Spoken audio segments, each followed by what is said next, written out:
Ladies and gentlemen, thank you for standing by, and welcome to the Unitedhealth Group First Quarter 2021 Earnings Conference Call. At this time, all participants are in a listen-only mode. After the speaker's presentation, there will be a question-and-answer session. To ask a question during the session, you'll need to press star one on your telephone. As a reminder, today's program is being recorded. And now I'd like to introduce your host for today's program, Andrew Whitty. Please go ahead, sir. Good morning, and thank you for joining us to discuss our first quarter results and positive outlook as we continue to execute on Unitedhealth Group's long-standing mission and strategies. The exceptional dedication of the people of Optum and UnitedHealthcare again defined this period.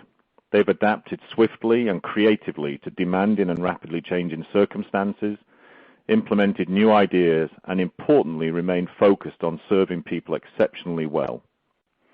As a result, adjusted earnings per share were $5.31, reflecting strong execution at both UnitedHealthcare and Optum.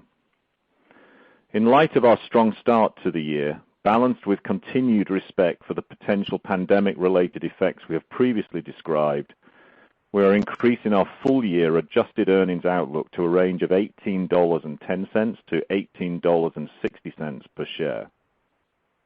I'll touch briefly on two highlights among many in the quarter that illustrate the increased momentum our colleagues at UnitedHealth Group are driving. People served with our employer and individual offerings grew nearly 100,000 in the quarter, even within the context of a challenged U.S. employment environment. And this underscores the growing consumer orientation, affordability, and breadth of our products.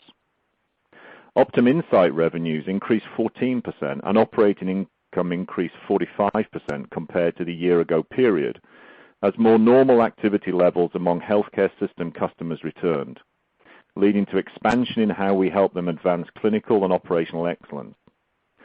Significant innovation and automation in the Optum Insight businesses drove strong productivity gains.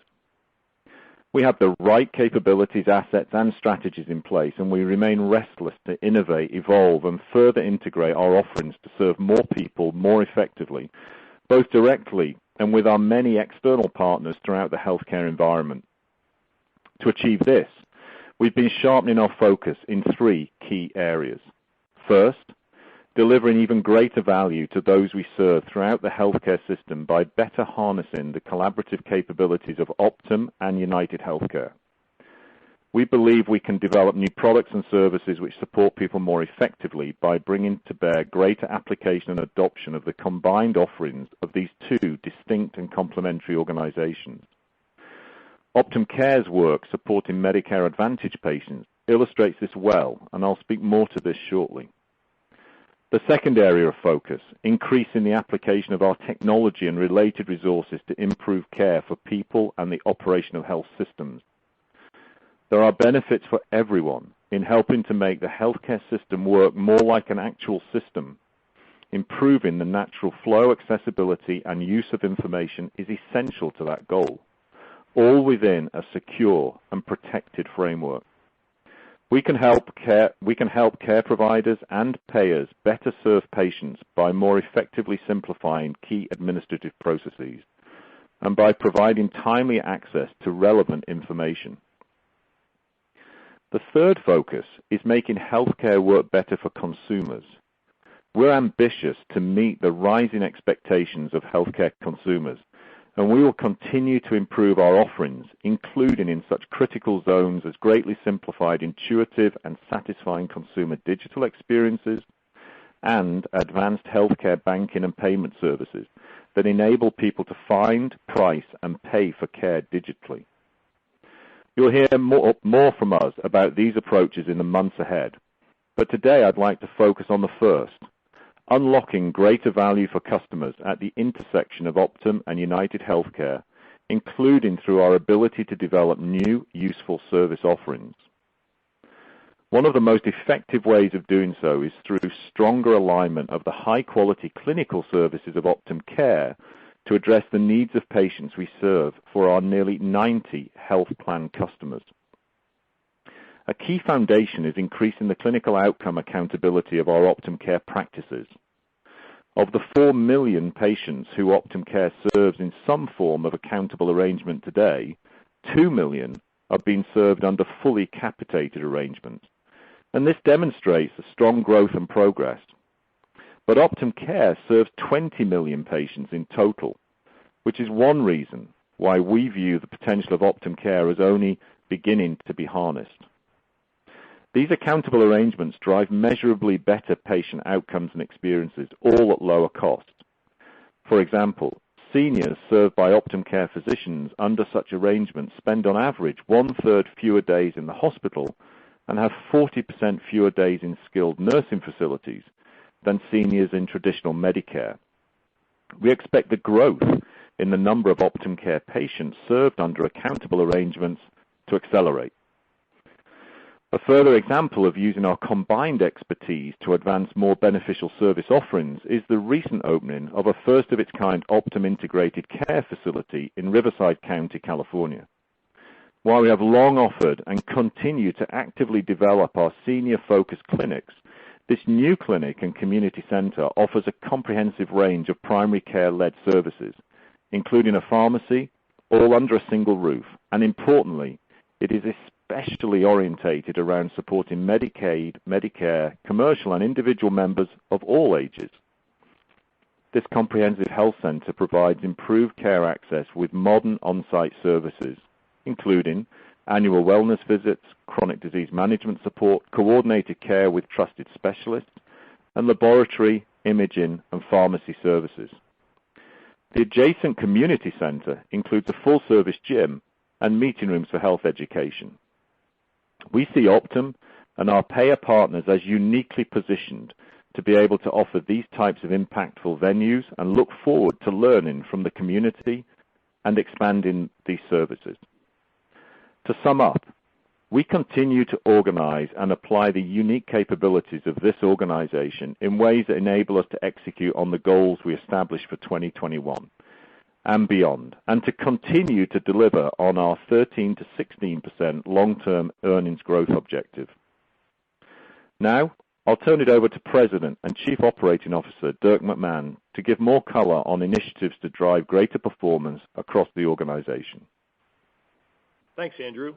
As Andrew noted, we continue to drive growth by supporting more affordable, simpler, quality care across Optum and UnitedHealthcare. These are themes you've heard us cover before, and we continue to see the benefits of this approach for the people we serve. Let me turn those themes into some specific examples across Optum and UnitedHealthcare that illustrate how our approach is working. First is how we've been simplifying the consumer experience over the past year. We've driven greater engagement with seniors by increasing adoption of digital tools. Monthly active users of our digital offerings have risen double digits, with similar increases in online transactions. This has led to greater adoption of our digital therapeutic offerings. In the first quarter, high-risk chronic disease patients in our home monitoring program logged over 1.5 million biometric measurements, such as glucose levels, enabling 99% medication compliance and an NPS of 84. We've also made it easier for people to get and maintain behavioral health support by expanding traditional and virtual provider networks and combine them with modern digital therapeutic services. Behavioral health needs have increased significantly during the pandemic, and as a result, we have seen substantial adoption in our digital behavioral platform that provide on-demand emotional support, logging a rise of over 100% in utilization. Always accompanying our work to simplify healthcare is Optum and UnitedHealthcare's sharp focus on delivering high-quality care.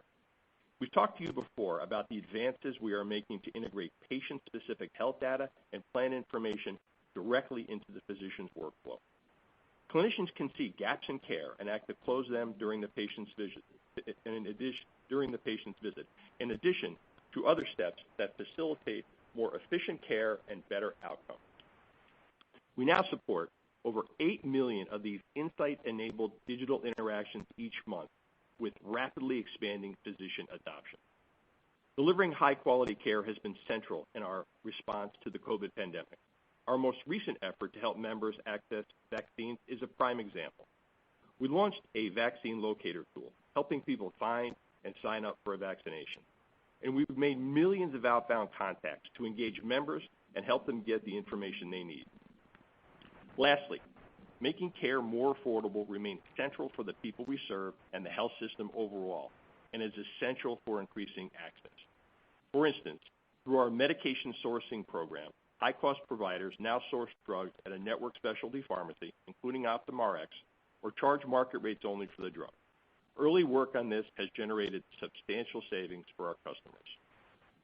Our work to make healthcare simpler, higher quality, and more affordable drives strong growth for our business. At the end of January, for example, UnitedHealthcare was awarded an Oklahoma Sooner Care Medicaid contract to serve nearly 200,000 people. Oklahoma previously operated under a fee-for-service program. The award affirms the value we bring to state partners and consumers and reflects our commitment to expand access to care for all Americans. We look forward to working with our new partners in Oklahoma and sharing with you on future calls new examples as our work on simplicity, quality, and affordability continues to create improvements and new growth opportunities. With that, now I'll turn it over to Chief Financial Officer John Rex. Thank you, Dirk.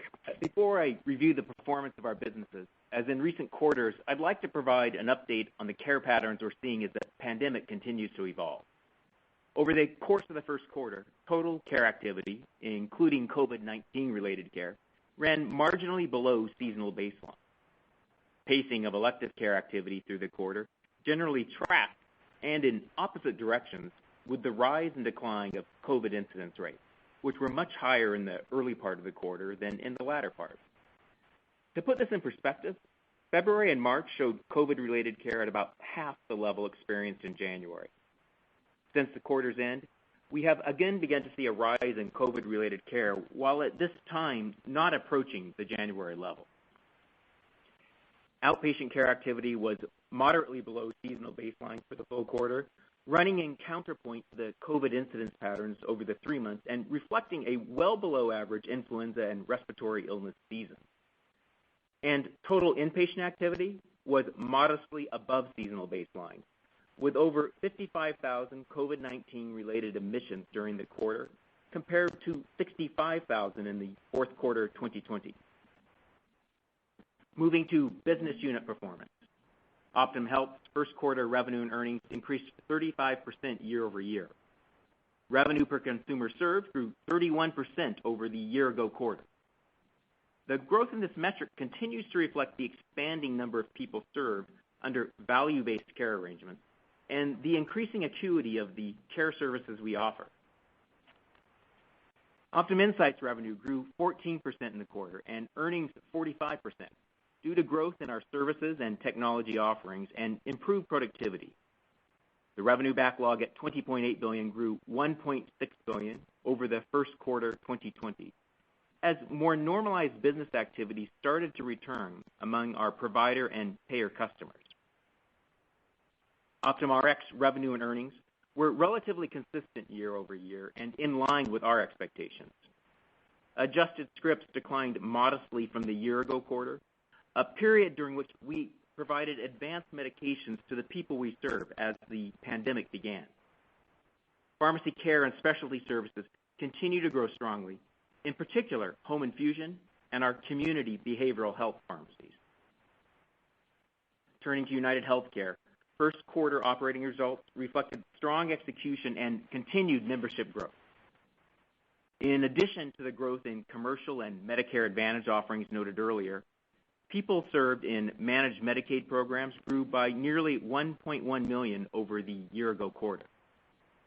Of the 900,000 new seniors we expect to serve within Medicare Advantage this year, about 775,000 are in individual and group, and 125,000 in dual special needs offerings. Of importance to the senior customers we serve, our house calls clinicians have been considerably more able compared to this time last year to provide their vital services. We conducted nearly 600,000 home visits in the quarter as more seniors and caregivers were vaccinated and comfortable having in-person visits. That's up by a third compared to first quarter 2020 and about 4 times higher than what was achieved in the second quarter 2020. Our liquidity and capital positions remain strong, with first quarter cash flows from operations at $6 billion, or 1.2 times net income. As we look forward toward the combination with Change Healthcare, we intend to maintain our long-standing capital policies. These include our approach to returning capital to shareholders via share repurchase and an advancing dividend, with ample capacity to continue building upon our strategic growth platform. We now expect adjusted earnings per share in the range of $18.10 to $18.60, an increase of 35 cents from the outlook we offered at our investor conference. This outlook continues to include an estimated $1.80 per share of unfavorable COVID-19 related effects, the substantial majority of which we still expect to occur in the latter part of the year, largely as care is more freely able to be delivered to people. Now I'll turn it back to Andrew. Thanks, John. The story you heard about this quarter is the story you've heard for many years and will continue to do so about UnitedHealth Group. A focus on better serving people and organizations in healthcare, using the combined capabilities of Optum and UnitedHealthcare to improve care, cost, and experience, and an unwavering attention to executional excellence in all that we do. Operator, let's open it up for questions. One per caller, please. Certainly. Our first question comes from the line of Matt Borsch from BMO Capital Markets. Your question, please. Yes, good morning. Congratulations on the quarter.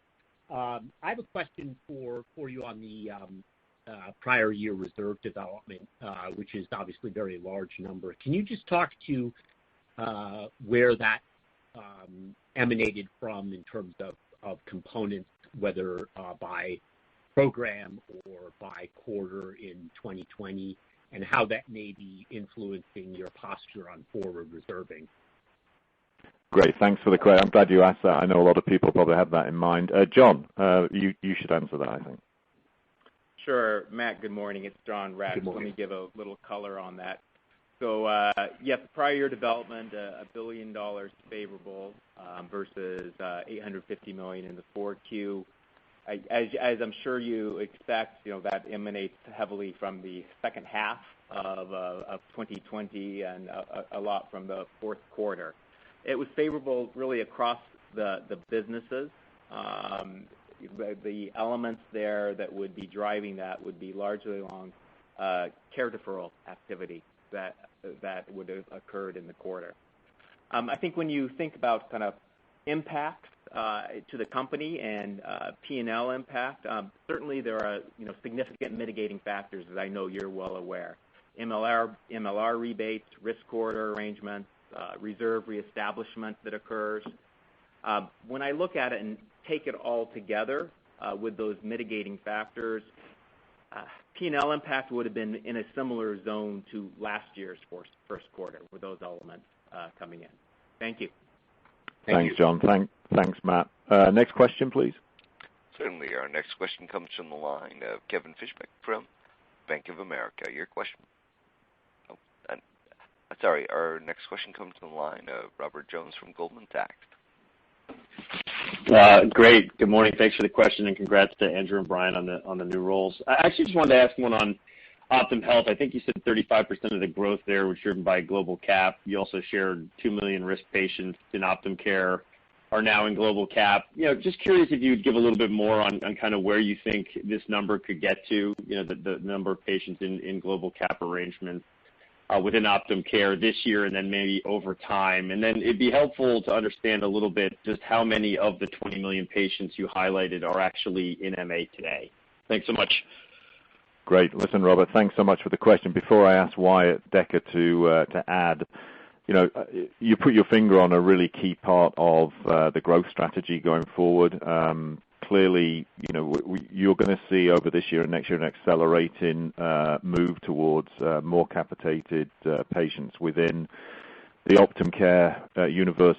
As I mentioned in my prepared comments, there's a tremendous opportunity as we look at those 20 million and growing number of patients who we look after, migrating towards what we believe to be a better mechanism to help them manage both their care outcome and also the cost implications. So you'll see that continue to accelerate as we expand our Optum Care networks. We are rapidly transitioning our capabilities clinic by clinic to be able to do this. It's one of the areas I think we feel extremely optimistic about future momentum. But to give you a little bit more detail, Dr. Decker, who leads Optum Health, please. Yeah, thank you, Robert, for the question. And Andrew, I think you set it up nicely. Optum Care has become the nation's preeminent ambulatory delivery of value-based care. It is physician-led, and increasingly you'll see us bringing comprehensive services to bear to meet the needs of all of our patients, but a particular focus on value-based and a particular focus on the fully capitated individual.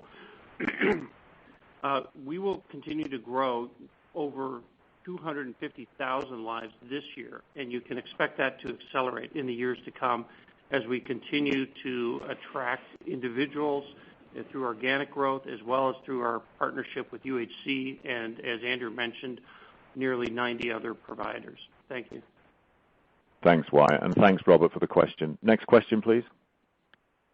Certainly. As a reminder, ladies and gentlemen, if you have a question at this time, please press star then one. Our next question comes from the line of Lisa Gill from J.P. Morgan. Hi, Lisa. Go ahead. Good morning, and thank you for taking the question. I'm just curious how we think about digital and telehealth impacting medical costs, what you've seen thus far, and what's the future role post the pandemic when we think about helping to control costs from a telehealth perspective? Oh, Lisa, that's a great question. I'm going to ask in a second Dr. Decker, and also I think I'll ask Dirk Mcmahon to make a couple of comments, but let me just preface that. So, we've obviously seen telehealth develop as a set of capabilities over the last several years. We've been a very extensive user of those capabilities. But I think one of the things we've seen from 2020 and the pandemic is really a kind of shift in terms of people's thinking and willingness to utilize telehealth. We also think that the way in which they're being utilized is evolving. And so what you're going to see from us, and it's one of the examples I might cite in terms of the opportunity for new product development between Optum and UnitedHealthcare, is you're going to see UnitedHealth Group lean forward into much more integrated telehealth capabilities. We've got a number of new initiatives in deployment as we speak, operating between the two companies. And with that introduction, let me pass it over to Wyatt to maybe give you a little bit more detail on that. And then I think it would be good to hear from Dirk, the perspective he has on this. So Wyatt first. Yeah, well, thanks for the question. And as you've heard us mention before, we were very proud of how quickly we stood up over 17,000 providers during the pandemic on telehealth solutions.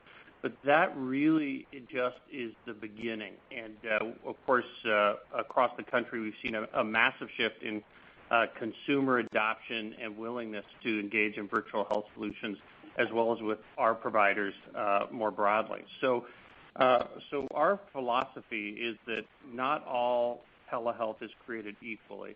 And as we continue to develop our new products, you'll see us integrating physical care, virtual care, home care, and behavioral care in a way that is innovative and differentiated.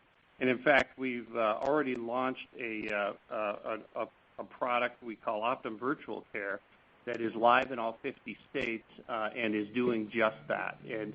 And what will really differentiate our product to those that we serve is the ability to offer virtual solutions, but then if necessary, immediately connect them to a live bricks and mortar solution for more complex or thorough care. As well as identifying and triaging both physical and behavioral health care needs and offering comprehensive behavioral health care. We're seeing continued sustainability of virtual care solutions, which, as you may know, peaked during the height of the pandemic, have declined some, but are still probably 10x where they were pre-pandemic. And certain conditions or behavior or areas like behavioral health care are now seeing about 50% utilization through virtual services. So we're very excited about where we can take this. I'll turn it over to Dirk. Yeah, thanks, Wyatt. I think Andrew and Wyatt pretty well drained it, but let me say a couple of things. First, we know that people want to meet with their doctor, and we've been focused on facilitating that with Optum Care. And with people, basically, as you look at how things evolve, the brick and mortar physicians have the vast majority of the televisits today. I would also say that I do see a tremendous opportunity for new models and new product strategies with Optum Care and others, where we lean toward those providers who have, again, the best outcomes and provide the most efficient care. So like any other doctors in our network, we at UnitedHealthcare are going to be looking for that strongly, and we think Optum Care can provide that very well. That's it. Thanks, Lisa. Thanks, Dirk. Thanks, Wyatt. I got to say, Lisa, I've been keeping an eye on the patient verbatims as we've been deploying the Optum virtual platform that Wyatt referred to, and really the feedback is really extraordinary in terms of how patients are seeing this, the benefit they feel from it, and the ease with which they're able to engage with it. So this is exactly the kind of thing you're going to see going forward. I think Optum's in an extremely advantaged position, being able to bring together this notion of integrated telehealth with physical and behavioral health, and that's going to be the path we go. And I think we're on the verge of kind of next generation of what this looks like versus what we've seen previously. So, Lisa, thanks so much for raising the question. And next question, please. Certainly. Our next question comes from the line of Kevin Fischbeck from Bank of America. Your question, please. Great, thanks. I guess one quick clarification. First, I guess, does your guidance assume anything for sequestration delay? But then, I guess the real question is the $1.80 that you guys are still including in your guidance. It sounds like things are starting off the year relatively well, with overall utilization coming in better and membership growing and some of the Optum Insight things kind of normalizing. I guess, how do you think about that $1.80? How is that progressing, and what kind of signposts do you need to kind of see before you feel like that number might come in and lower than that? Yeah, no, listen, Kevin, thanks for the question. I'm going to ask John in a second to refer to the $1.80, the math, I guess, behind that and the underlying trends. As far as sequestration is concerned, obviously we're keeping a close eye on the guidance from the administration. We've clearly seen the extensions, but the guidance raise we've given today is not caveated by that in any way. So we have our assumptions on that, but the guidance stands notwithstanding any outcome there. John, on the $1.80. Yeah, Kevin, John Rex, good morning. Let me talk a little bit about that and how we think about that progressing throughout the course of the year. So, just a few impacts here. I think the first important impact I suggest is that if a significant majority, I'd call it 70% of our projected COVID impact is really occurs in the second half of the year. Just to be frank, we just don't know enough now about what is going to happen later in the year kind of have a very meaningfully different projection of what our full year results will be in terms of will they be better, in terms of better than the original projections, except for what we've experienced thus far, which we've expected some stronger underlying business performance, growth across a number of businesses. We've executed well on productivity measures, and maybe just very modestly less impact in the 1Q, unfavorable impact than we would have anticipated. But the important component there being that it is really much more a back half weighted view in terms of COVID-19 impact. And, that's really premised upon our expectation that as we get later in the year, people are going to be more able to access previously deferred care and at higher acuity levels as a result of missed or postponed treatments. And that's what we build into that view in terms of an expectation. But that's really unusual times still, no question, and we therefore increased our full year estimate, but by what we know today. Thanks, John, and Kevin, thanks so much for asking the question. I mean, I think I think John really summarized it super well. We've raised our expectations for the year based on our experience so far this year, and we've retained that $1.80 assumption, if you will, in terms of what could happen. But we obviously don't have the detailed visibility of that yet. But we feel that's the right balanced stance to take in terms of the rest of this year. So I hope that's clear. And thanks so much for the question, Kevin. Next question. Certainly. Our next question comes from the line of Josh Raskin from Nephron Research. Your question, please.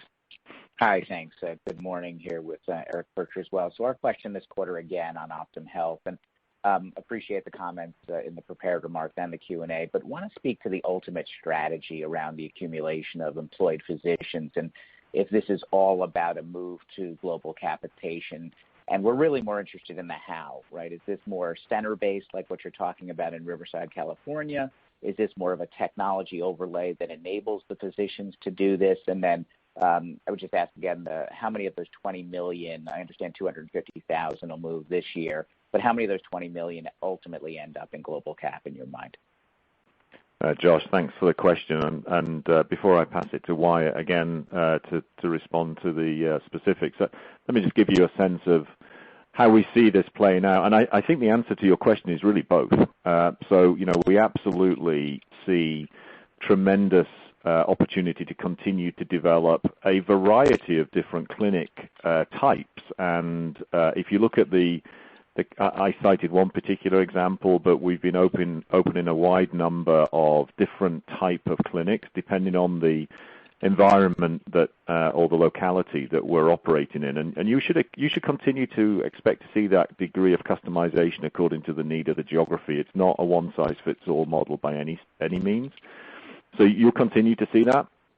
But at the same time, we strongly believe there is opportunity over the next few years, and this is why I focused in my kind of second area of going deeper around technology. How we can then help those clinics operate more efficiently, how we can ensure they are better connected, both locally with other clinics that we may own or to a higher level of information support. So we see this as being a highly activated network of clinics and centers. The network itself will have a high degree of diversity in it because it needs to be responsive to the needs of the locality, the communities that we're operating in.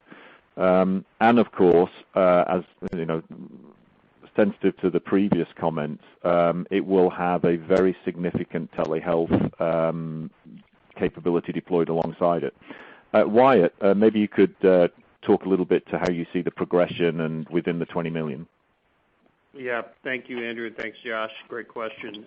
We will continue to evolve, and one of the pieces that will differentiate us as comprehensive care providers is just that, being comprehensive. And so you'll see us continuing to weave together products and services that meet people's needs in new and innovative ways, and telehealth and digital solutions are a big piece, but not the only piece.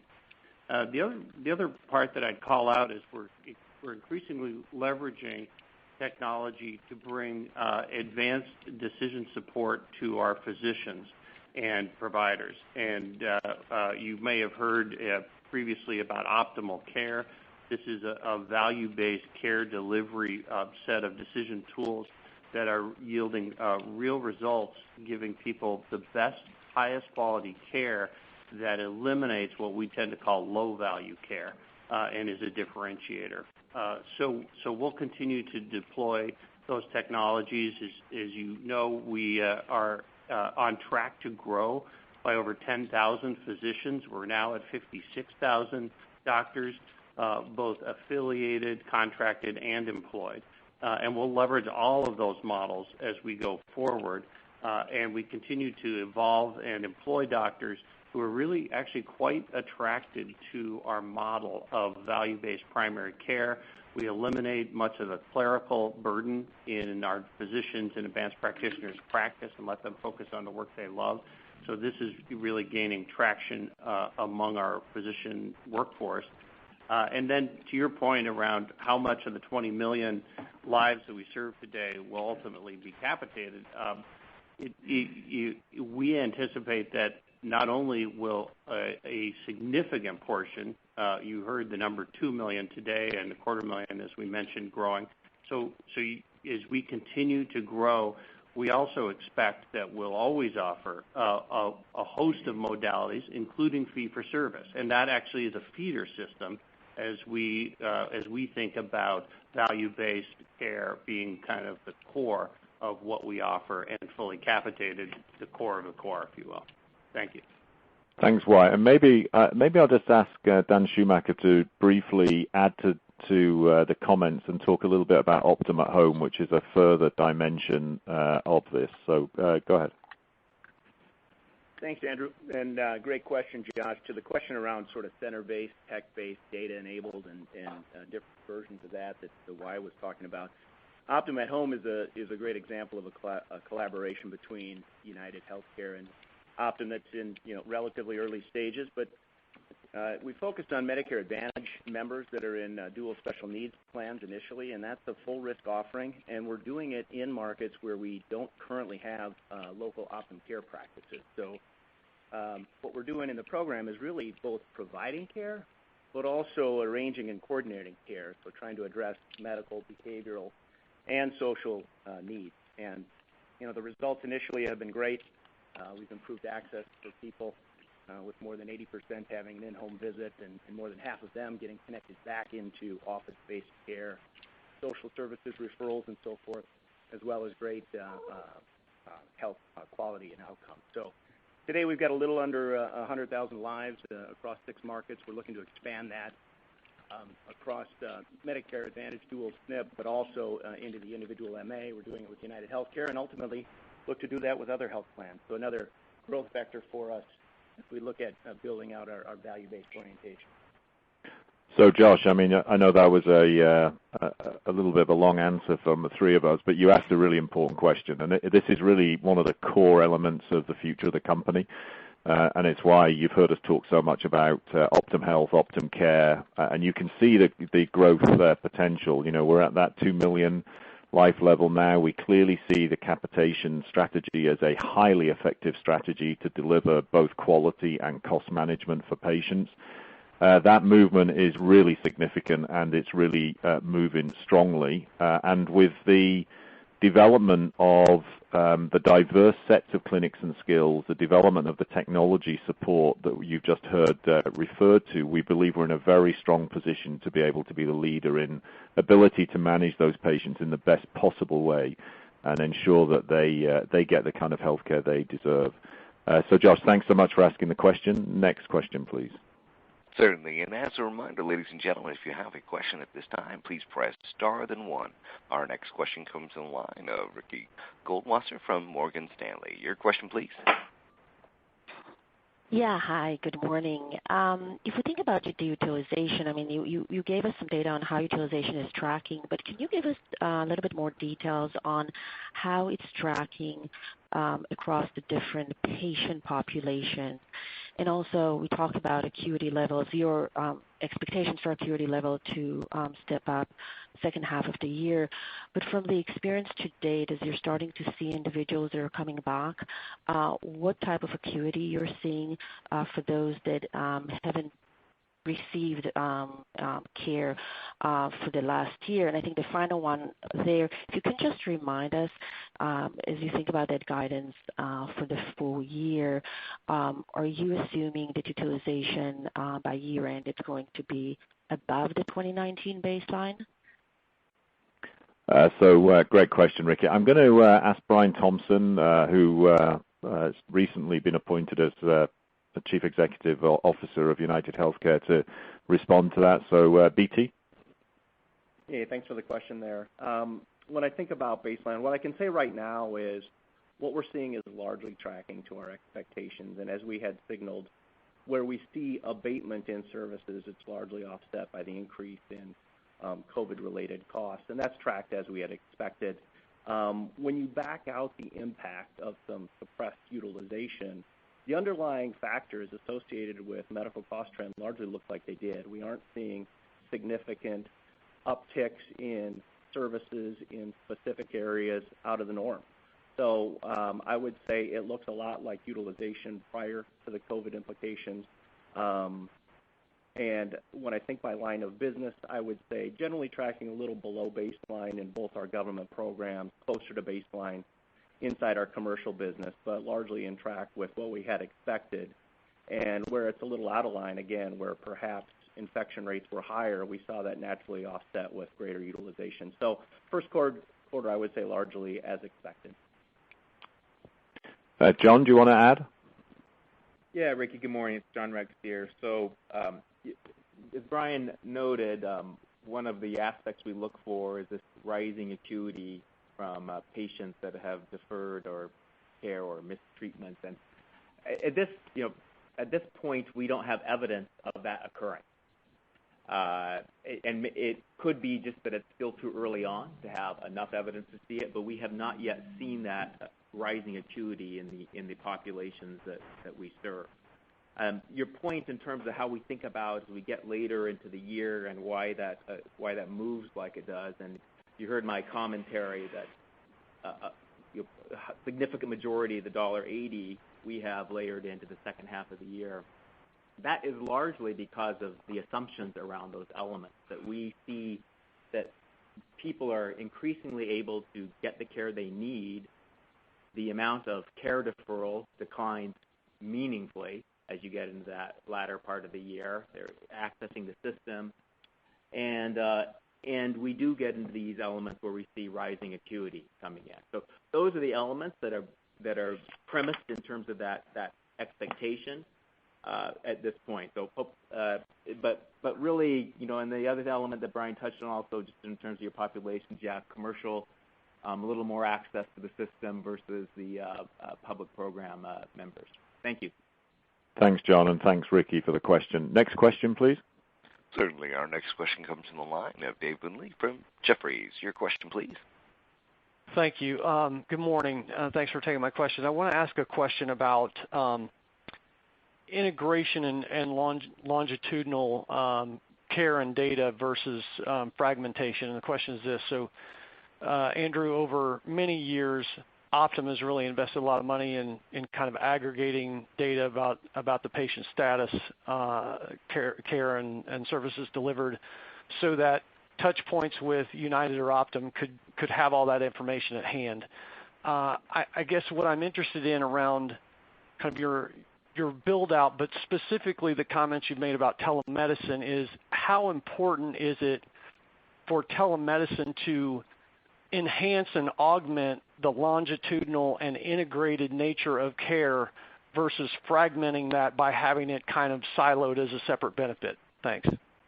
Right. That's a great question. So I think our bias is increasingly, and I think rightly, toward driving a more and more seamless, simple, easy to access care environment, both for the patient and the provider, actually. So what that speaks to is trying to avoid the fragmentation of the interface, and definitely trying to avoid the fragmentation of the information that then sits behind it. So we want to really try and create much more seamless opportunity. And so for example, I'll give you a real example in Optum Virtual, which is you've heard a little bit about on the call already today.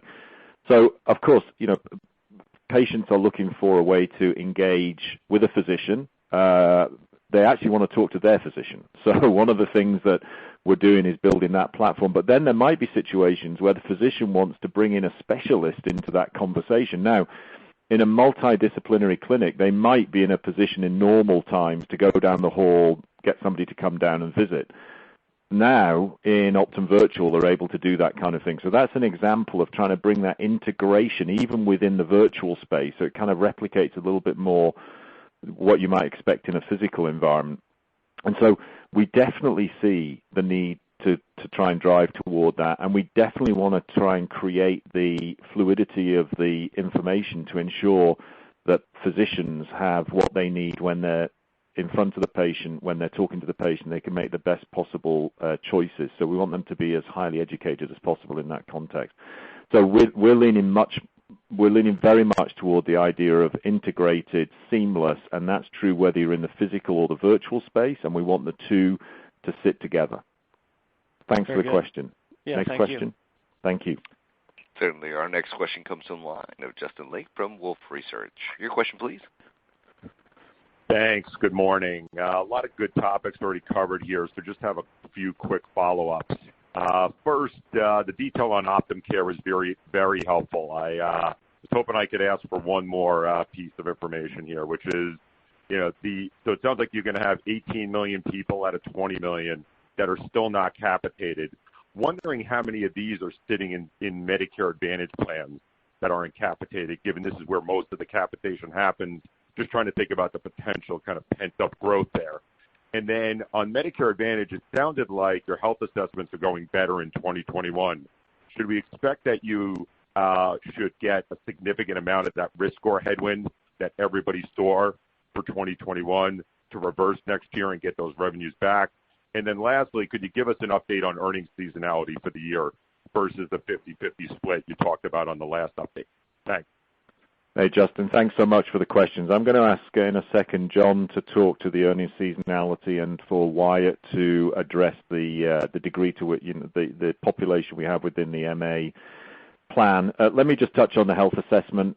You heard in the prepared comments the very strong performance of the house calls program, actually higher than last year, record quarter actually in terms of performance of house calls, and you're quite right. That makes us feel pretty optimistic that headwind that we saw is going to dissipate pretty rapidly as we rotate into 2022, and that gives us kind of a rise in optimism that much of that kind of the negative headwind that characterized the emergence of the pandemic starts to mitigate, at least on that dimension. Obviously, we don't know what's going to happen in the next few months with this disease, but as we sit here today, that would be the right kind of expectation to look at. Let me go to Wyatt first, and then John, if you pick up from Wyatt on the seasonality. So Wyatt. Yeah, Justin, thanks for the question. And of the individuals that we serve that are not in fully capitated programs, about a third of them are seniors, and so you can think of that as the Medicare population that we serve through a variety of touch points in our care delivery assets, and then as you'd expect, a subset of those are already in MA plans, which is to your question. And so we see, again, a great potential to continue to capture and enroll and care for MA patients through Optum Care's delivery capabilities. And you'll also see us going deeper in the markets that we're in and bringing our very mature risk-based platform in established markets to new markets where today we are primarily fee-for-service. So expect both geographic growth and increasing depth and penetration in the markets we serve today. Thank you. Justin, good morning. It's John. On terms of the seasonality, so historically we've been at what I'd call a kind of 48-52 split in terms of first half, second half. I put that probably more in the zone of first half being in the 52-53 zone this year. That is really due to the how we're tracking in the $1.80 per share as an impact on us. That the majority of that is occurring in the second half of the year. So that would be really the reason for the seasonality looking different this year than it has looked in other years. Thanks. Thanks, John, and thanks, Justin, for the questions. Appreciate it. We just have time for two more questions, operator, so let's go to the next one. Certainly. Our next question comes from the line of A.J. Rice from Credit Suisse. Your question, please. Hi, everybody. Maybe drill down a little bit on Optum Insight. Obviously, you had a really good margin trend this quarter. I wondered, because I know there was discussion last year during the pandemic that some of the John Muir type of deals were somewhat on hold as it was tough to sell a health system on that given social distancing and so forth. Does the fact that you don't have investments for those, is that helping you on the margin right now? And are those now basically reopened that you can go out and bid? And maybe another aspect of the Optum Insight story, as you think ahead now to Change Health coming on board, should we assume that there's a pause in selling activity of some sort while you integrate that and position the company to be even stronger, or that business to be even stronger? Or I know there's a lot of synergy assumed to be coming online with that one. So how should we think about how Change Health coming online affects the trajectory of that business?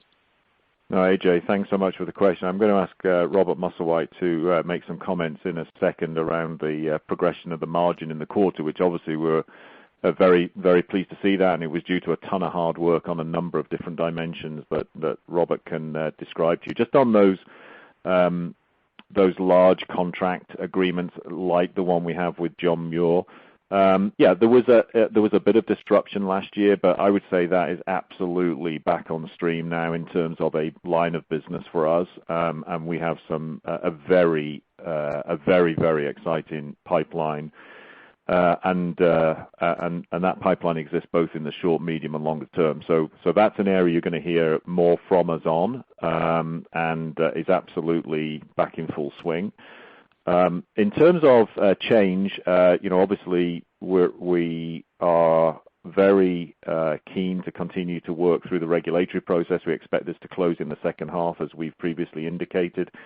And you should not expect any disruption from us bringing Change on board to really anything that we're doing, and especially not in terms of our selling activity. So, we absolutely continue to operate Optum Insight fully as if we were not in a transaction, and even post-transaction, I would fully expect the ongoing sales energy of the company to be not disrupted. So nothing, I really would not lead you to expect anything on that front. With that, Robert, would you go into a bit more detail, please, around the evolution of the margin during the last quarter? Sure. And hey, AJ.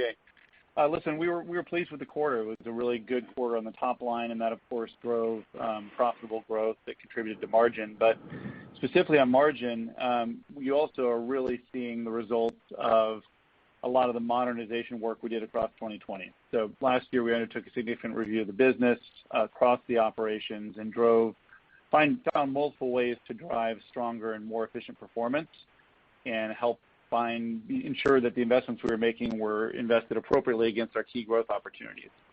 And so if you look at those initiatives, multiple automation initiatives using advanced techniques in AI, NLP, machine learning, it really drove a lot of short-term productivity. But it also drives a situation where we feel like we've made sustainable margin improvements for the longer term, and that puts us in a position to be more competitive. And that actually rolls over to exactly what you were mentioning, being more competitive on the large engagements. And as Andrew said, we feel really optimistic about that pipeline and where it's headed. The disruption was more in timing and not really in interest during the pandemic. In fact, during the pandemic, I think there was growing recognition among our health system relationships that this was a very productive way to work with Optum and a really important need for them as they face some disruption even coming out of the pandemic to their finances, and ways that we can sustainably support them in a really holistic way. So we feel like that's a great path forward. We're excited about the business and feel like we've made some important changes that put us on a really good track going forward. Thanks, Robert. Okay, and great. AJ, thanks for asking the question. Insight, I think, is really on the cusp of a very exciting few years. Thanks to the significant work that was done last year, the increasing rate of opportunity that we see to bring in new significant contracts, and then obviously the pending Change acquisition creates some really exciting momentum for this business. So this is an area I fully anticipate us looking to for material growth going forward. Operator, last question, please. Certainly. Our final question comes from the line of George Hill from Deutsche. Your question, please. Hey, good morning, guys, and thanks for squeezing me in at the end. Andrew, I'd just be interested to hear your commentary about the outlook for commercial bundles. I know we're all talking a lot about risk sharing and what I call risk syndication in the Medicare Advantage space and the bundling of risk in the Medicare Advantage space. But I'd be interested in the company's outlook for the commercial business and if you're seeing increased uptake of kind of more risk sharing tools in that market. Thank you. Yeah, no, great. So listen, I think in the commercial space, and I'm going to ask Bill Golden to come in here real quick, but I think in the commercial space, it's just as possible for us to start to design innovative products, and we've already begun to do that between Optum and UHC. Let me ask Bill to dive into that in a little bit more detail. Bill? Yeah, thank you, and thanks for the question. I would say we're in the early stages of provider-aligned products where we're taking advantage of that risk base. As an example, in our Southern California Optum Care partnership, Harmony really continues to be a cornerstone of those offerings. We're learning a lot with that product, not only regarding how it's priced, but more importantly, the actually experience for the members. And so we're using that as a cornerstone and as a program to continue to roll out throughout the country with other areas. So we're very optimistic about the opportunities that will show in the future, but still in the very early stages of our global cap with the commercial business. Thank you. Thanks, Bill. And George, thanks so much for the question. That's clearly an area we expect to see more in the future, but as Bill says, it's early days, and we'll see how that progresses. With that, everybody, thank you so much for spending the time with us this morning. As we move through what we all hope are the latter stages of this pandemic, you can expect us to continue to focus on the areas where UnitedHealth Group can do the most to improve healthcare, including adding even greater value at the intersection of Optum and UnitedHealthcare, applying our technology and expertise to create a better functioning, more responsive and cost-efficient healthcare system, and making healthcare work better for consumers. We look forward to connecting with you again on these priorities in the weeks and months ahead, and once again, thank you for your attention this morning. Bye-bye. Thank you, ladies and gentlemen, for your participation in today's conference. This does conclude the program. You may now disconnect. Good day.